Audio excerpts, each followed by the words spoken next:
I have had plenty of time to not play Update 37 in The Lord of the Rings Online, so I'm very excited to see the U37 fix coming in Update 37.0.1. Hey, new feature behind me. But really, with this update, it's a relatively minor patch that contains a lot of fixes from the stuff that was in Update 37, in particular with the stat squish.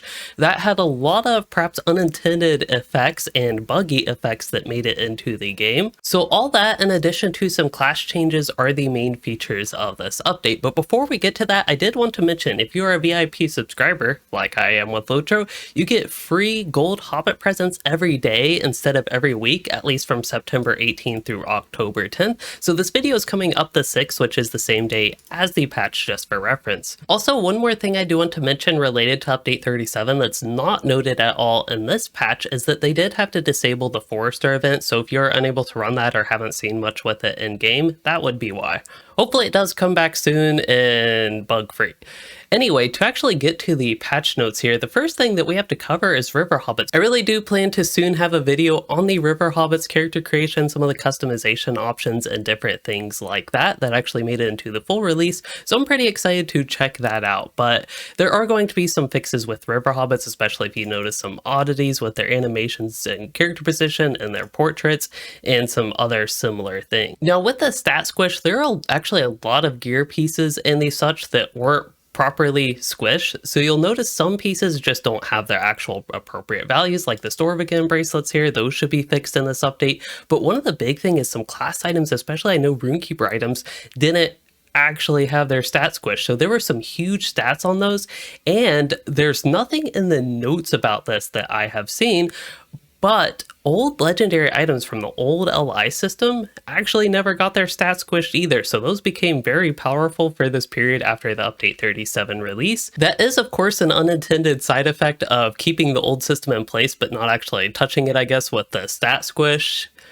Even though there definitely are benefits of keeping the old system in place so people can use the cosmetics and different things like that, but it kind of is unfortunate that it has worked that way. Although from a not having actually had time to play LOTRO perspective, I just find it pretty comical. And then one of the other big things with the stat squish is that enemy mitigations were actually way too high, and that has been corrected in this update, so you should have a little bit easier time of defeating enemies.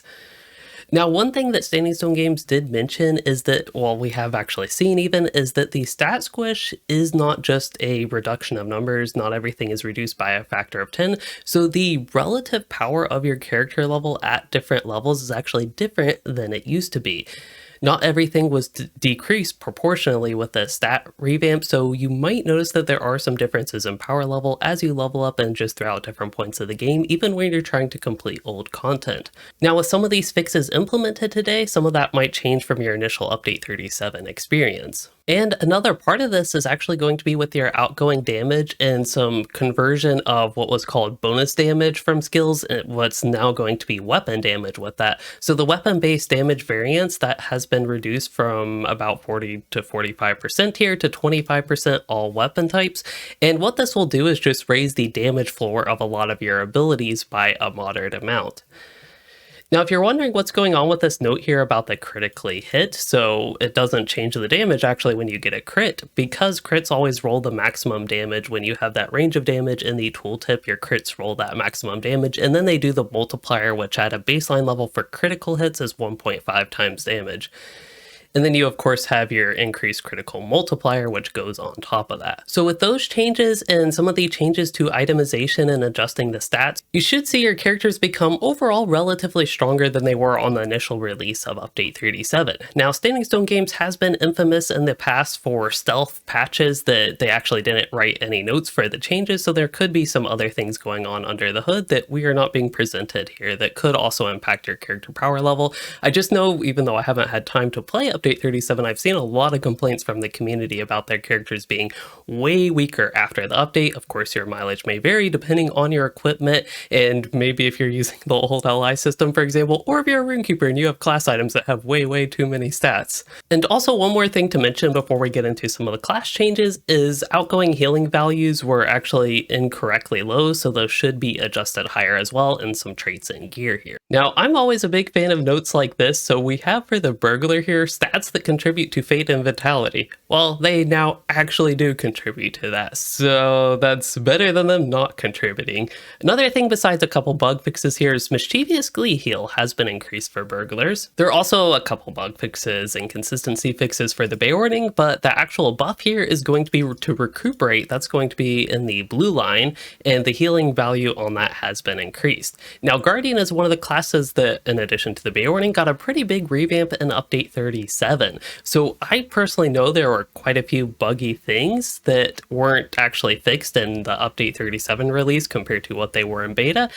And I'm not sure if they ever got to it in this patch because I'm not seeing those referenced in the patch notes again. Sometimes they do stealth changes to the game though. And just like with the burglar, good that Litany of Defense actually works and applies an effect to the target. And yeah, it looks like most of these are bug fixes, but what I was referring to earlier is when you were playing Redline in particular, there were a lot of references to the parry chain, which either doesn't seem to exist or sometimes called the wrong thing in the game, or perhaps both. Now, of course, it does exist when you're in the blue line and you do have the parry reactions, but in the red line, there are some particular issues with the sequence that you have with now Breach and Rolling Breach, I believe they're called, that goes like Breach, Thrust, / Overwhelm, and then you have To the King. So you have that chain, which basically used to be the parry chain. But when you have an ability, for example, that opens the parry reaction chain, it never actually opened those. And you also had Retaliate, which was a part of the parry reaction chain, but that was never opened by anything, even a force opening. So if you did have that skill, force opening, it would not actually open either of those chains. Now, importantly, of course, Retaliate was basically useless in that it did very little damage and didn't have any impact on anything else in the red line. So we'll see what's going on with that in the future, but so far it doesn't look like it will actually be in Update 37.0.1 based on these notes. Again, there are a lot of other bug fixes for the Guardian if you're interested. It looks like this is probably related to the stat squish, but searing heat damage from fire oils for hunters has been fixed. I don't know if this also applied to wardens, not that many people would use those because the oils don't do too much for wardens. And then it's really unfortunate that I didn't get to play my Runekeeper and just run a bunch of tier 12 delvings or whatever else on him, because it sounds like they were pretty OP with Update 37. I know their Rune of Restoration was healing way more than it was intended, so when they say updated, they really mean nerfed to more realistic values for what they should be at least. And then their class items, of course, giving way too many stats and not actually being squished. And then it does look like there's an additional fix with tactical mitigation from Arbor of the Elements. And unfortunately, there are no Warden nodes to get excited about, but there are some updates to PvMP here as well. Also, another thing that I find kind of hilarious here is if you use a damage absorption effect item, that actually causes you to take increased damage. It does not absorb damage, it increases the damage you take. And for the time being, they advise you to unequip these items until they have a fix for this issue. There's also an issue here where Litany of Defense can apply to the Guardian, which I believe applies an enemy debuff, but I really need to look at the ability to be sure. Either way, if you play Guardian, something to be perhaps aware of here. Again, relatively short patch, but this is, as I would call it, the Update 37 fix, and great to see these things come just 1 week after Update 37, because it sounds like some of the stuff, especially with the stat squish, is quite important to get out as quick as possible. And as things hopefully settle down here soon for me, I promise I will get back to more content and more Update 37 specific content, like checking out the Beorning revamp, the Guardian revamp, the River Hobbits again, which I plan to be my next video, and potentially River Hobbit housing, although I'm a little less sure if I will actually purchase a house. We'll see. Let me know your thoughts on that and if maybe you have purchased a River Hobbit house. Anyway, that is all I do have for this video on Update 37.0.1. Hope you all learned something useful, and if you did, don't forget to like and subscribe, and thanks for watching, everyone.